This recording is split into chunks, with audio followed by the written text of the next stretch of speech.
Hi hello ನಮಸ್ಕಾರ ಸ್ನೇಹಿತರೆ. ರಾಘು ಝಾನ್ಸಿ ಪ್ರಾಣವನ್ನ ಉಳಿಸೋಕೆ ಅಂತ ಹೋದ್ರೆ ಇತ್ತ ಕಡೆ ಝಾನ್ಸಿಗೆ ಹಳೆ ಗೆಲುವು ಕೂಡ ನೆನಪಾಗೋಯ್ತಾ.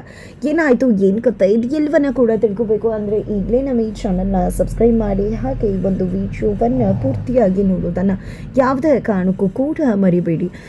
ಇಲ್ಲಿ ಝಾನ್ಸಿ ಮತ್ತೆ ತುಳಸಿ ಅವರು ಹೋಗ್ತಿದ್ದಂತಹ ಕಾರ್ ಬ್ರೇಕ್ ಫೇಲ್ಯೂರ್ ಆಗತ್ತೆ. ಅದಕ್ಕೆ ಕಾರಣ ಬೇರೆ ಯಾರು ಅಲ್ಲ, ತುಳಸಿ ಅವರ ಮಗ ಪ್ರಣವ್ ಇಲ್ಲಿ ರಾಘು ಕಥೆಯನ್ನ ಮುಗಿಸ್ಬೇಕು ಅಂತ ರಾಘು ಕಾರಿನ ಬ್ರೇಕ್ ಫೇಲ್ಯೂರ್ ಮಾಡೋಕೆ ಅಂತ ಮೆಕ್ಯಾನಿಕ್ ಹೇಳ್ತಾರೆ. ಬಟ್ ತಪ್ಪಿ ಅದಿನ್ನೇನು ಆಗಿ ಇಲ್ಲಿ ರಾಘು ಕಾರಿನ ಬದಲಾಗಿ ಝಾನ್ಸಿ ಕಾರನ್ನ ಬ್ರೇಕ್ ಫೇಲ್ಯೂರ್ ಮಾಡ್ತಾರೆ. ಹಾಗಾಗಿ ಇಲ್ಲಿ ರಾಘು ಬಚಾವ್ ಆಗ್ತಾರೆ, ಝಾನ್ಸಿ ಅಪಾಯಕ್ಕೆ ಸಿಕ್ಬೀಳ್ತಾರೆ. ಬಟ್ ಇಲ್ಲಿ ಝಾನ್ಸಿಗೆ ಗೊತ್ತಿಲ್ಲ ಇದು ತುಳಸಿ ಅವರ ಮಗ ಮಾಡಿರ್ತಕ್ಕಂಥ ಪಿತೂರಿ ಅಂತ. ಅಕಸ್ಮಾತ್ ಆಗಿದೆ ಅಂತ ಜೀವ ಭಯದಲ್ಲಿ ಕಾರಲ್ಲಿದ್ರೆ ಈ ಒಂದು ವಿಷಯ ರಾಯ್ಗೆ ಗೊತ್ತಾಗುತ್ತೆ. ರಾಯ್ ಜೊತೆ ಇದ್ದಂತಹ ರಾಘು ತಕ್ಷಣ ತನ್ನ ಹೆಂಡತಿಯನ್ನ ಕಾಪಾಡಬೇಕು ಅನ್ನೋ ಕಾರಣಕ್ಕೆ ಅಲ್ಲಿ ಯಾರ್ದು ಬೈಕ್ ಇರತ್ತೆ ಅದೇ ಬೈಕ್ ನ ತಗೊಂಡು ಮಾಸ್ಕ್ ಹಾಕೊಂಡಿದ್ದೆ ಇಲ್ಲಿ ಝಾನ್ಸಿ ಮುಂದೆ ಪ್ರತ್ಯಕ್ಷವಾಗಿ ಬಿಡ್ತಾರೆ. ಡ್ರೈವರ್ ಹತ್ರ ಹೋಗಿದ್ದೆ, ಬೈಕಲ್ಲಿ ಹೋಗ್ತಾನೆ, ನಾನು ಹೇಳ್ದಾಗ ಮಾಡು ಅಂತ ಹೇಳ್ತಿದ್ದಾರೆ. ಈ ಕಡೆ ತುಳಸಿ ಅವರು ಅವನ ಮಾತು ಯಾಕೆ ಕಟ್ಕೊಂಡಿದ್ಯಾ, ಸುಮ್ಮನೆ ಹೋಗು, ಗಾಡಿ ನಿಲ್ಸು ಸೇಫ್ ಜಾಗದಲ್ಲಿ ಅಂತ ಹೇಳಿ ತುಳಸಿ ಅವರು ಹೇಳ್ತಾ ಇದ್ರೆ ಈ ಕಡೆ ಝಾನ್ಸಿ ಸುಮ್ಮನಿರ್ತೀರ ಆತ ಡ್ರೈವರ್ ನೀನು ಅವ್ರು ಹೇಳ್ದಾಗೆ ಫಾಲೋ ಮಾಡು ಅಂತ ಹೇಳ್ತಾರೆ ಝಾನ್ಸಿ. ತದನಂತರ ಇಲ್ಲಿ ರಾಘು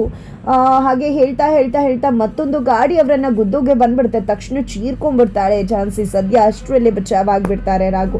ಇತ್ತ ಕಡೆ ರಾಘುವಿನ ಮನೆಯಲ್ಲಿ ಕಾಗೆ ಬರುತ್ತೆ. ಕಾಗೆ ಬಂದಿದ್ದೆ ಝಾನ್ಸಿ ಮತ್ತೆ ರಾಘು ಫೋಟೋವನ್ನ ಕೆಳಗಡೆ ಬೀಳಿಸುತ್ತೆ. ಇದರಿಂದಾಗಿ ಎಲ್ರಿಗೂ ಕೂಡ ಭಯ ಆಗ್ಬಿಡತ್ತೆ. ಏನಪ್ಪ ಇದು ಅಪಶಕುನ, ಪಾಪ ತಾಯಿ ಇಲ್ದಿರೋ ಮಗು ಅವನು ಆ ಮಗ ಅಂತ ಹೇಳಿ ಅಜ್ಜಿ ಮತ್ತೆ ದೊಡ್ಡಪ್ಪ ಅನ್ಕೊಂಡಾಗ ನೀವು ಯಾಕೆ ಆ ರೀತಿ ಮಾತಾಡ್ತಿದ್ರ, ನಾನಿಲ್ವಾ ಅವನಿಗೆ ತಾಯಿ ಅಂತ ಮಂಜುಳಮ್ಮ ಹೇಳ್ತಾರೆ. ಏನೂ ಆಗೋದಿಲ್ಲ ತಾನೇ, ಯಾವುದೋ ಹಟ್ಟಿಸ್ಕೊಂಡು ಕಾಗೆ ಈ ರೀತಿ ಬಂದಿರ್ಬಹುದಲ್ವಾ ಅಂತ ಹೇಳಿ ಮಂಜುಳಮ್ಮ ಅವರು ಹೇಳಿದಾಗ ನಮ್ಮ ಸಮಾಧಾನಕ್ಕೆ ನಾವು ಈ ರೀತಿ ಅನ್ಕೋಬೇಕು ಮಂಜುಳಾ, ಅಷ್ಟೇನೆ. ಅವತ್ತು ನಿನ್ನ ಗಂಡ ತೀರು ಹೋದಾಗ ಯಾವ ಅಪಶಕುನ ಆಯಿತು ಅನ್ನೋದನ್ನು ನೆನಪು ಮಾಡ್ಕೊ ಅಂತ ಗಣಪತಿ ಅವರು ಹೇಳ್ತಾರೆ. ಆಗ ಅಜ್ಜಿನೇ ನೆನಪು ಮಾಡ್ಕೋತಾರೆ. ಅವತ್ತು ಕೂಡ ಯಾವುದೋ ಒಂದು ವೈರ್ ಹಾಳಾಗಿರೋದ್ರಿಂದ ಅಲ್ಲಿ ಅವನ ಫೋಟೋ ಬಂದು ಸುಟ್ಟೋಯ್ತು. ತದನಂತರ ಅವರೇ ನಿಜಕ್ಕೂ ಕೂಡ ಸತ್ತು ಹೋದ್ರು. ಅದೇ ಒಂದು ಗಾಬರಿ ಇಡೀ ಮನೆಯವ್ರಿಗೂ ಕೂಡ ಆಗುತ್ತೆ. ಈ ಬಾರಿ ಏನಾದರೂ ಹೆಚ್ಚು ಕಡಿಮೆ ಆಗ್ಬೋದಾ ಅಂತ ದೇವ್ರ ಹತ್ರ ಕೂಡ ಕೇಳ್ಕೊತಾರೆ. ಯಾವುದೇ ರೀತಿಯಲ್ಲೂ ಕೂಡ ರಾಘುಗೆ ಆಗಲಿ ಝಾನ್ಸಿಗಾಗಲಿ ಹೆಚ್ಚು ಕಡಿಮೆ ಆಗಬಾರ್ದು ಅಂತ. ಇತ್ತ ಕಡೆ ಅನಿತಾ ಮಾಡಿರ್ತಕ್ಕಂಥ ಕುತಂತ್ರಕ್ಕೆ ಇವತ್ತು ಪಲ್ಲವಿ ಕಣ್ಣನ ಜೊತೆಗೆ ಗೋವಾಗೆ ಹೋಗೋ ಟ್ರಿಪ್ ಕ್ಯಾನ್ಸಲ್ ಆಗಿದೆ. ಅವತ್ತು ಪಲ್ಲವಿ ಮತ್ತೆ ಅವಳ ಗಂಡ ಇಬ್ರು ಕೂಡ ಮಾತಾಡ್ಕೊಳ್ಳೋ ಮಾತನ್ನ ಕೇಳಿಸ್ಕೊಂಡಂತಹ ಅನಿತಾ ತುಂಬಾ ಹುಷಾರಾಗಿ ಪ್ಲಾನ್ ಮಾಡಿಕೊಂಡು ಪಲ್ಲವಿ ಅವರ ತವರ ಮನೆಗೆ ಹೋಗೋದನ್ನ ತಡೀತಾಳೆ. ಜೊತೆಗೆ ಇಲ್ಲಿ ಅಣ್ಣ ವಾಪಸ್ ಗೋವಾಗೆ ಅಂತ ಹೋಗಿದ್ದವನು ಮತ್ತೆ ವಾಪಸ್ ಮನೆಗೆ ಬರಬೇಕಾಗತ್ತೆ. ಗೋವಾ ಟ್ರಿಪ್ಗೆ ಅಂತ ಹೇಳಿ ಮನೇಲಿ ಹೇಳಿರಲಿಲ್ಲ, ಆಫೀಸ್ ಟ್ರಿಪ್ಗೆ ಮೀಟಿಂಗ್ ಇದೆ ಅಂತ ಹೋಗಬೇಕಾಗಿದೆ ಅಂತ ಹೇಳಿ ಹೋಗಿದ್ದ. ಆದರೆ ಪಲ್ಲವಿ ಯಾವಾಗ ಕಾಲ್ ಮಾಡಿ ಟ್ರಿಪ್ ಕ್ಯಾನ್ಸಲ್ ಮಾಡಿ, ಇಲ್ಲಿ ಅನಿತಾ ಕಾಲ್ಗೆ ಫ್ರ್ಯಾಕ್ಚರ್ ಆಗಿದೆ, ಹಾಗಾಗಿ ನಾನು ತವರ ಮನೆಗೆ ಹೋಗೋಕೆ ಆಗ್ತಿಲ್ಲ ಅಂದಾಗ ಮತ್ತೆ ವಾಪಸ್ ಮಿಥುನ್ ಮನೆಗೆ ಬರ್ತಾರೆ. ಇದರಿಂದಾಗಿ ಅನಿತಾ ಏನಣ್ಣ ಇದು ನನ್ನ ಕಾಲ್ ಫ್ರ್ಯಾಕ್ಚರ್ ಆಗಿದೆ ಅನ್ನೋ ವಿಷಯ ತಿಳಿದು ಮನೆಗೆ ಬಂದಿಯಾ ಅಂತ ಕೇಳ್ತಿದ್ರೆ ಏನಾಗೋಯ್ತು ಅಂಥದ್ದು ನಿನಗೆ, ಅಂಥದ್ದೇನು ದೊಡ್ಡದಾಗ ಆಗಿಲ್ಲ ತಾನೇ ಅಂತ ಅಮ್ಮ ಹೇಳ್ತಿದ್ದಾರೆ. ಆದರೂ ಕೂಡ ಅದಕ್ಕೆ ಎಲ್ಲೋ ಹೇಳಿರ್ಬಹುದೇನೋ ಅಣ್ಣಂಗೆ, ಅದೇ ಕಾರಣಕ್ಕೆ ಇಲ್ಲಿ ಅಣ್ಣ ಮನೆಗೆ ಬಂದಿದ್ದಾನೆ ಅಂತ ಅಂದ್ಕೊಂಡೆ ಅಪ್ಪ, ಅದರಲ್ಲಿ ಏನಿದೆ ತಪ್ಪು ಅಂತ ಅನಿತಾ ಹೇಳ್ತಾಳೆ. ಆಗ ಇಲ್ಲಿ ಮಿಥುನ್ ಇಲ್ಲ ಅನಿತಾ ಟ್ರಿಪ್ ಕೂಡ ಕ್ಯಾನ್ಸಲ್ ಆಯಿತು, ಮೀಟಿಂಗ್ ಕ್ಯಾನ್ಸಲ್ ಆಯಿತು, ಅದೇ ಕಾರಣಕ್ಕೆ ಬಂದೆ, ನೆಕ್ಸ್ಟ್ ಯಾವಾಗಾದರೂ ಇಟ್ಕೋತಾರಂತೆ. ಜೊತೆಗೆ ಪಲ್ಲವಿ ಹೇಳಿದ್ಲು ನಿನ್ನ ಕಾಲ್ ಫ್ರ್ಯಾಕ್ಚರ್ ಆಗಿದೆ, ಪರವಾಗಿಲ್ಲ, ಅಂಥದ್ದೇನು ಸೀರಿಯಸ್ ಇಲ್ಲ ಅಂತ ಕೂಡ ಹೇಳಿದ್ಲು. ಇಲ್ಲ ಅಂದರೆ ಖಂಡಿತ ಬರ್ತಿದ್ದೆ, ಹೀಗೂ ಕ್ಯಾನ್ಸಲ್ ಆಯ್ತಲ್ವಾ ಬಂದೆ ಅಂತ ಹೇಳ್ತಾರೆ. ನಂತರ ಕಾಫಿ ತೊಗೊಂಡು ರೂಮಿಗೆ ಬಾ ಪಲ್ಲವಿ ಅಂತ ಹೇಳಿ ಮಿಥುನ್ ಹೋಗ್ಬಿಡ್ತಾರೆ. ಹೋಗು, ಅಣ್ಣ ಪಾಪ ಕರೀತಿದ್ದಾನಲ್ವಾ, ಅದಕ್ಕೆ ಮೊದಲು ಕಾಫಿ ತೊಗೊಂಡು ಹೋಗು ಅಂತ ಹೇಳಿ ಎಲ್ಲಿಗೆ ಹೋಗ್ತಿದ್ಯಾ ನೀನು, ನಿನ್ನ ಆಟ ಇನ್ನು ಮುಂದೆ ಯಾವುದೇ ಕಾರಣಕ್ಕೂ ನಡೆಯೋದಿಲ್ಲ. ನನ್ನ ಹತ್ರ ಮತ್ತೆ ನೀನು ಗಂಡ ಹೆಂಡತಿ ಸೇರ್ಕೊಂಡು ಡ್ರಾಮಾ ಮಾಡಿ ಚಳ್ಳೆ ಹಣ್ಣು ತಿನ್ಸೋಕೆ ಬಂದರೆ ಅವತ್ತು ನಾನು ಅಪ್ಪನ್ನೇ ಬಿಟ್ಟಿಲ್ಲ, ಇನ್ನು ನಿನ್ನ ಗಂಡನ ಬಿಡ್ತೀನಿ, ನಿನ್ನ ಗಂಡನ ಕಥೆಯನ್ನೇ ಮುಗಿಸ್ಬಿಡ್ತೀನಿ ಅಂತ ಹೇಳಿ ಅನಿತಾ ಪಲ್ಲವಿಯನ್ನು ಹೆದರಿಸ್ತಾಳೆ. ತದನಂತರ ಇತ್ತ ಕಡೆ ರಾಘು ಹಾಗೋ ಹೀಗೋ ಮಾಡಿ ಆ ಒಂದು ಕಾರನ್ನು ಒಂದು ಗ್ರೌಂಡ್ ಹತ್ರ ಕರ್ಕೊಂಡು ಹೋಗಿದ್ದೆ. ಪೆಟ್ರೋಲ್ ಡೀಸೆಲ್ ಮುಗಿಯೋ ತನಕ ಸುತ್ತುತ್ತಾರಿ ಅಂತ ಹೇಳ್ತಿದ್ದಾರೆ. ಬಿಕಾಸ್ ಡೀಸೆಲ್ ಮುಗಿಯೋವರೆಗೂ ಅಷ್ಟೇ ಕಾರು ಓಡುತ್ತೆ. ಡೀಸೆಲ್ ಮುಗಿದ್ಮೇಲೆ ಆಟೋಮೆಟಿಕ್ ಆಗಿ ಬ್ರೇಕ್ ಫೇಲ್ಯೂರ್ ಆಗಿದ್ರು ಕೂಡ ಕಾರ್ ನಿಲ್ಲುವುದರಿಂದಾಗಿ ಇಲ್ಲಿ ಡೀಸೆಲ್ ಇನ್ನೇನು ಮುಗಿಯಿತು.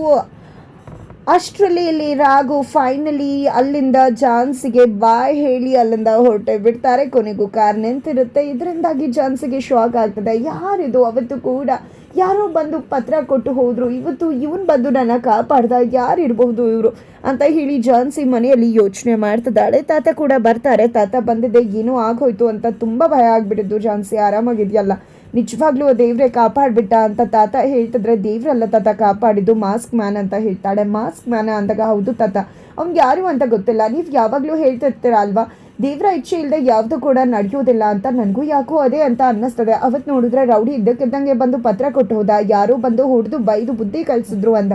ಇವತ್ತು ನೋಡಿದ್ರೆ ಆ ವ್ಯಕ್ತಿ ನನ್ನನ್ನು ಕಾಪಾಡೋದಕ್ಕೆ ಅಂತ ಬಂದಿದ್ದಾನೆ. ಯಾರು ಇರಬಹುದು ಅದು ಅನ್ನೋದೇ ಕುತೂಹಲ ಆಗಿಬಿಟ್ಟಿದೆ ನನಗೆ ಅಂತ ಝಾನ್ಸಿ ಹೇಳಿದಾಗ ತಾತಂಗೆ ಅನಿಸುತ್ತೆ ಇದು ರಾಘುನೇ ಇರ್ಬೋದಾ ಅಂತ ಹೇಳಿ. ಅಷ್ಟರಲ್ಲಿ ರಾಯ್ ಇರೋ ಜಾಗಕ್ಕೆ ರಾಘು ಗಾಡಿ ತೊಗೊಂಡು ಬರ್ತಾರೆ. ತಗೋಪ್ಪ ನಿನ್ನ ಗಾಡಿ ಅಂತ ಹೇಳಿ ಅಲ್ಲಿದ್ದಂಥ ವ್ಯಕ್ತಿಗೆ ರಾಯ್ ಗಾಡಿಯನ್ನು ಕೊಡ್ತಾರೆ. ಸರ್ ಎಲ್ಲಿಗೆ ಹೋಗಿದ್ರಿ? ಝಾನ್ಸಿ ಮೇಡಮ್ನ ಕಾಪಾಡೋಕೆ ಹೋಗಿದ್ರ? ಝಾನ್ಸಿ ಮೇಡಮ್ನ ಕಾಪಾಡಿದ್ರ ಅಂದಾಗ, ಏನು ನಾನು ಯಾಕೆ ಝಾನ್ಸಿ ಮೇಡಮ್ಗೆ ಕಾಪಾಡೋಕೆ ಹೋಗಿ, ನಿನ್ನ ಕಥೆಯಲ್ಲಿ ಹೇಳಿದಾಗ ಆ ರೀತಿ ಇಲ್ಲಿಂದ ಅಲ್ಲಿಗೆ ಹೋಗಿ ಕಾಪಾಡೋಕ್ಕಾಗತ್ತೆ ಅಂತ ಅನ್ಕೊಂಬಿಟ್ಟಿದ್ಯಾ ರಾಯ್? ಖಂಡಿತ ಇಲ್ಲ, ಆ ರೀತಿ ಆಗೋ ಚಾನ್ಸೇ ಇಲ್ಲ.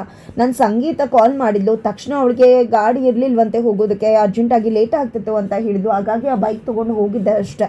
ನಡಿ ಹೋಗೋಣ ಅಂತ ಹೇಳಿ ರಾಯ್ ಕರ್ಕೊಂಡು ಹೋಗ್ತಿದ್ದಾರೆ ರಾಘು. ಆದರೂ ಕೂಡ ಝಾನ್ಸಿ ಮೇಡಮ್ಗೆ ಏನಾದರೂ ಹೆಚ್ಚು ಕಡಿಮೆ ಆಗಿದ್ರೆ ಅಂತ ರಾಯ್ ಹೇಳಿದಾಗ, ಆ ರೀತಿ ಏನೂ ಆಗಿರೋದಿಲ್ಲ ನನ್ನ ಝಾನ್ಸಿ ಮೇಡಮ್ಗೆ ಅಂತ ಹೇಳಿ ರಾಘು ಅವರು ಹೇಳ್ತಾರೆ. ತದನಂತರ ಇಲ್ಲಿ ಝಾನ್ಸಿ ಕಾರ್ ಈ ರೀತಿ ಆಗಿರೋದಕ್ಕೆ ಕಾರಣ ಖಂಡಿತವಾಗ್ಲೂ ಏನೂ ಇರ್ಬೋದು, ಯಾರ್ದು ಮಸಲತ್ತು ಇರ್ಬೋದು ಅಂತ ಹೇಳಿ ರಾಘು ಹೇಳಿದಾಗ, ನಿಮ್ಗೆ ಯಾಕೆ ಆ ರೀತಿ ಅನಿಸುತ್ತೆ ಸರ್? ಅಕಸ್ಮಾತ್ ಆಗಿರಬಹುದಲ್ವಾ ಅಂತ ರಾಯ್ ಹೇಳ್ತಾರೆ. ನನಗೆ ಯಾಕೋ ಆ ರೀತಿ ಅನ್ನಿಸ್ತಿಲ್ಲ. ಯಾಕಂದರೆ ಆ ಒಂದು ಗಾಡಿ ಹೋದ್ಮೇಲೆ ಅಲ್ಲಿ ಆಯಿಲ್ ಬಿದ್ದಿತ್ತು, ಜೊತೆಗೆ ನಾವಲ್ಲಿ ಇದ್ದಾಗ ಅಲ್ಲಿ ಯಾರು ಮೆಕ್ಯಾನಿಕ್ ಕೂಡ ಇದ್ದ, ಅಲ್ಲಿ ಸುತ್ತಮುತ್ತ ಯಾರು ಕೂಡ ಕಾರ್ ಇಟ್ಟಿಲ್ಲ, ಇರೋದೇ 2 ಮನೇಲಿ ಕಾರು. ಅವನು ಅಲ್ಲಿದ್ದಾನೆ ಅಂದರೆ ಖಂಡಿತ ಅವನೇ ಏನೋ ಮಾಡೋಕ್ಕೆ ಬಂದಿದ್ದ ಅಂತ ಹೇಳಿ ಅನ್ನಿಸ್ತದೆ. ಖಂಡಿತ ಇದರ ಹಿಂದೆ ಇರ್ತಕ್ಕಂಥ ಒಂದು ಪಿತೂರಿ ಏನು ಅನ್ನೋದನ್ನು ನಾನು ತಿಳ್ಕೊಳ್ಳೇಬೇಕು. ಆ ವ್ಯಕ್ತಿಯನ್ನು ಭೇಟಿ ಮಾಡಿದ್ರೆ ಎಲ್ಲ ಸತ್ಯ ಕೂಡ ಗೊತ್ತಾಗುತ್ತೆ ಅಂದ್ಕೊಂಡಿದ್ದೆ. ಇಲ್ಲಿ ರಾಘು ಮೆಕ್ಯಾನಿಕನ್ನು ಭೇಟಿ ಮಾಡೋಕ್ಕೆ ಹೋಗಿದ್ದಾರೆ. ಈ ಕಡೆ ತುಳಸಿ ಅವರು ಮನೆಗೆ ಬರ್ತದಾಗೆ ಮಗನಿಗೆ ಹಿಗ್ಗಾಮುಗ್ಗ ಕಪಾಳಿಗೆ ಬಾರಿಸ್ತಾರೆ. ಮಮ್ ನಾನೇ ಮಾಡಲಿ ಮಮ್, ನಾನೇ ನಿಮಗೆ ಅಂತ ಮಾಡಿದ್ನ ಅಂದಾಗ, ನೀನು ನನಗೆ ಅಂತ ಮಾಡ್ತಾ ಇದ್ರು ನನ್ನ ಜೀವನೇ ಹೋಗ್ಬಿಡ್ತಿತ್ತು. ಅದು ಯಾವನೋ ಬಂದು ಕಾಪಾಡ್ದ. ಆದರೂ ಕೂಡ ಯಾವನಿರ್ಬೋದು ಬಂದು ಕಾಪಾಡಿದ್ದು, ನನಗೆ ಯಾಕೋ ರಾಘುನೇ ಇರ್ಬೋದು ಅಂತ ಅನ್ನಿಸ್ತದೆ. ಅವತ್ತು ಕೂಡ ಪತ್ರ ತಂದು ಕೊಟ್ಟ ಯಾರೋ ಒಬ್ಬ ರೌಡಿ, ಅವನಿಗೂ ಕೂಡ ಅವನೇ ಬುದ್ಧಿ ಕಲಿಸಿದ್ನಂತೆ. ಇವತ್ತು ಅವನೇ ಬಂದಿರಬಹುದಾ? ಯಾಕೆ ಹಿಂದೆ ತಿರುಗ್ತಿದ್ದಾನೆ ಚಾನ್ಸ್ ಹಿಂದೆ? ನನಗೆ ಯಾಕೋ ರಾಘು ಅನ್ನಿಸ್ತಿದ್ದಾನೆ ಅಂತ ಹೇಳಿ ತನ್ನ ಆಫೀಸಲ್ಲಿ ಇರ್ತಕ್ಕಂಥ ಹುಡುಗಿಗೆ ಕಾಲ್ ಮಾಡಿ ಕೇಳ್ತಾರೆ. ಬಟ್ ರಾಘು ಸರ್ ಇಲ್ಲೇ ಇದ್ದಾರೆ, 10 ಗಂಟೆಯಿಂದ ಎಲ್ಲೂ ಹೋಗಿಲ್ಲ ಅಂತ ಕೂಡ ತಿಳಿಸ್ತಾರೆ. ಹಾಗಾಗಿ ರಾಘು ಇರಲಿಕ್ಕೆ ಚಾನ್ಸಸ್ ಇಲ್ಲ. ಹಾಗಿದ್ರೆ ಯಾರು ಇರ್ಬೋದು ಅದು ಅಂತ ಹೇಳಿ ತುಳಸಿ ಅವರು ಯೋಚನೆ ಮಾಡ್ತಿದ್ದಾರೆ. ಎತ್ತ ಕಡೆ ರಾಘು ಆ ಮೆಕ್ಯಾನಿಕನ್ನು ಹುಡ್ಕೊಂಡು ಅವರ ಶಾಪ್ಗೆ ಹೋಗ್ತಾರೆ. ಮಾತನಾಡಿಸಿ ವಿಷಯ ತಿಳ್ಕೊಳ್ಳೋಕೆ ಟ್ರೈ ಮಾಡ್ತಾರೆ. ಬಟ್ ಆ ವ್ಯಕ್ತಿ ಅಷ್ಟು ಹೇಳುವುದಿಲ್ಲ. ನಂತರ ಇಲ್ಲಿ ಪ್ರಣವ್ ಅಂತ ಹೇಳ್ತಿದ್ದಾಗೆ, ಸರ್ ಪ್ರಣವ್ ಸರ್ ಕಳಿಸಿರೋದು ಅಂತ ಮೊದಲೇ ಹೇಳಬೇಕಿತ್ತಲ್ವಾ ಅಂತ ಹೇಳಿ ಹೇಳ್ತಿದ್ದಾಗೆ, ನನ್ನ ಪ್ರಣವ್ ಸರೇ ಕಳಿಸಿರೋದು ಅಂತ ರಾಘು ಹೇಳ್ತಾರೆ. ಕೆಲಸ ಇವತ್ತು ಮಾಡಿದಿರಲ್ವಾ ಅಂತ ಹೇಳ್ತಿದ್ದಾಗೆ, ಹೌದು ಸರ್ ಇವತ್ತಾನೇ ಒಂದು ಗಾಡಿಗೆ ಬ್ರೇಕ್ ಫೇಲ್ಯೂರ್ ಮಾಡಿ ಬಂದೆ ಅನ್ನೋ ಸತ್ಯವನ್ನು ಹೇಳಿಬಿಡ್ತಾನೆ. ಹಿಗ್ಗಾಮುಗ್ಗ ಬಾರಿಸ್ತಾನೆ ರಾಘು. ಹಿಗ್ಗಾಮುಗ್ಗ ಬಾರಿಸಿದ್ದೆ ಆ ವ್ಯಕ್ತಿಯನ್ನು ಕರ್ಕೊಂಡು ಬಂದು ಝಾನ್ಸಿ ಮುಂದೆ ಇಟ್ಟಿದ್ರೆ, ಈತ ಕಡೆ ರಾಯ್ ಮುಖಾಂತರ ಆ ಒಂದು ಬೈಕ್ ಯಾರದು ಅನ್ನೋ ತಿಳಿಯೋ ಪ್ರಯತ್ನಕ್ಕೆ ಝಾನ್ಸಿ ಮುಂದಾಗ್ತಿದ್ದಾಳೆ. ಬೈಕ್ ನಂಬರನ್ನು ಕೊಟ್ಟಿದ್ದಾಳೆ. ಆ ನಂಬರ್ ತಗೊಳ್ಳಂತ ರಾಯ್ಗೆ ಗೊತ್ತಾಗ್ಬಿಡತ್ತ ಅವತ್ತು ರಾಘುಗೆ ತಗೊಂಡು ಹೋದಂಥ ಬೈಕ್ ಅದು ಅಂತ ಹೇಳಿ. ಕೊನೆಗೂ ಮಾಸ್ಕ್ ಮ್ಯಾನ್ ಯಾರು ಅನ್ನೋ ವಿಷಯ ರಾಯ್ಗೆ ಗೊತ್ತಾಗಿದೆ. ಆ ಒಂದು ವಿಷಯವನ್ನು ಝಾನ್ಸಿಗೆ ಹೇಳುವುದಕ್ಕೆ ಮುಂದಾಗ್ತಿದ್ದಾರೆ ರಾಯ್. ಹಾಗಿದ್ರೆ ಏನಾಗುತ್ತೆ ಮುಂದೆ? ಕೊನೆಗೂ ಝಾನ್ಸಿಗೆ ಎಲ್ಲ ಪ್ರಜ್ಞೆ ಬರತ್ತಾ? ರಾಘು ಝಾನ್ಸಿ ಒಂದಾಗ್ತಾರ? ಅವರ ಅಮ್ಮನನ್ನು ಕರ್ಕೊಂಡು ಬರುವುದರಲ್ಲಿ ಇಲ್ಲಿ ರಾಘು ಯಶಸ್ವಿ ಆಗ್ತಾರ? ಏನಾಗುತ್ತೆ ತಿಳ್ಕೊಬೇಕು ಅಂದರೆ ಮುಂದಿನ ವಿಡಿಯೋಗೆ ವೇಟ್ ಮಾಡೋದನ್ನು ಮರಿಬೇಡಿ.